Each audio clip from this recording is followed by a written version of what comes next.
आपण उद्या दुपारी 4:30 वाजता पुण्यात पत्रकार परिषद घेऊन आपली भूमिका मांडणार असल्याचं राष्ट्रवादी काँग्रेस शरदचंद्र पवार पक्षाचे पुणे शहराध्यक्ष प्रशांत जगताप यांनी मुंबईत सांगितलं।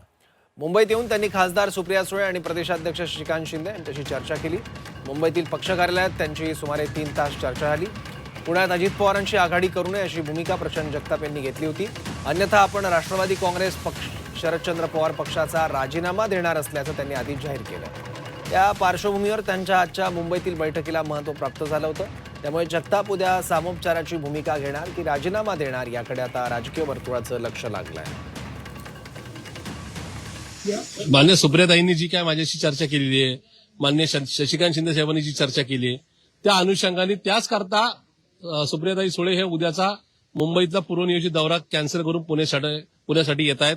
पुण्याच्या कार्यकर्त्यांशी ते मुक्तपणाने संवाद साधणार आहेत आणि त्याच्यानंतर दुपारी पुन्हा एकदा ताईंची, माझी आणि शिंदे साहेबांची चर्चा होणार आहे आणि त्यानंतरच माझा फायनल डिसिजन हा उद्या दुपारी राष्ट्रपती भवन शिवाजीनगर कार्यालयात या ठिकाणी जाहीर केला जाईल।